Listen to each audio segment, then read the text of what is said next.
Bienvenidos a El Derecho es Tendencia. Soy el abogado José Lobo Velázquez. Hoy tenemos entre manos una decisión bastante significativa. Hoy nos metemos de lleno en una sentencia importante sobre la acción de amparo constitucional en Venezuela. Una figura clave, ¿verdad?, para proteger derechos.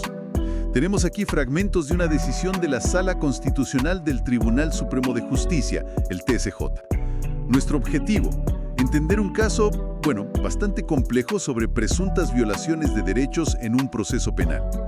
Y sobre todo, ver cómo un tecnicismo procesal, uno bastante inesperado, fue decisivo al final. Exacto.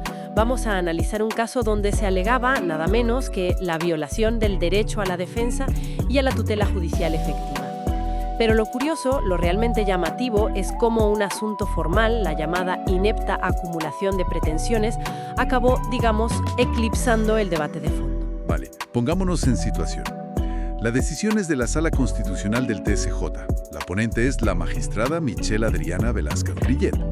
El origen es una acción de amparo que interpone un abogado, Daniel David Arraiz Prieto, defendiendo a Richard Ramón Bastidas Luna.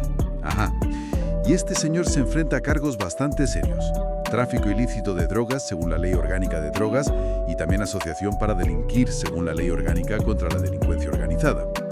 El amparo inicial iba contra dos entes: el Tribunal Segundo de Control y la Fiscalía Quinta, los dos del Estado Bolívar. Y el lío empieza porque la defensa dice que, durante la investigación, la fase preparatoria, la Fiscalía simplemente ignoró una petición clave.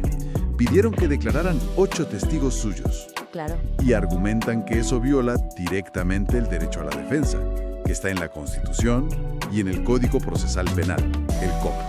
Y también el derecho de petición. Eso es. Entonces, como la Fiscalía no les hacía caso, la defensa va al Tribunal de Control. Piden lo que se llama control judicial, o sea, que el juez interviniera para revisar lo que hacía la Fiscalía. Entiendo. Pero la decisión del tribunal tampoco les convence. Dicen que estaba poco motivada, que no era efectiva y que violaba la tutela judicial efectiva, otro derecho constitucional fundamental. Vale. Entonces, con esa situación, el amparo sube a la Corte de Apelaciones del Estado Bolívar, a la Sala 1. ¿Y qué pasa ahí? Pues mira, la Corte de Apelaciones, el 11 de julio de 2022, lo declara inadmisible. Inadmisible. ¿Y por qué? ¿Cuál fue su razonamiento? Su argumento principal fue que la supuesta violación ya era irreparable. Dijeron que la fase preparatoria había terminado cuando la Fiscalía presentó la acusación. Esa etapa, decían, ya había precluido, había finalizado. Claro. Y según la ley de amparo, si la situación ya no se puede revertir, pues el amparo no procede, básicamente. No podemos echar el proceso para atrás. Entiendo. Una decisión que, claro, dejaba la queja de fondo de la defensa sobre los testigos sin resolver. Así que, como era de esperar, apelaron. Fueron al Tribunal Supremo, a la Sala Constitucional. Y aquí es donde la historia da un giro. Totalmente. Porque la Sala Constitucional confirma que es inadmisible, sí. Pero ojo, por una razón que no tiene nada que ver con la de la Corte de Apelaciones. ¿Ah, sí? ¿Y cuál es esa razón? Detectan un vicio procesal desde el principio. Lo llaman inepta acumulación de pretensiones. Inepta acumulación de pretensiones. Suena muy técnico eso. ¿Qué quiere decir exactamente?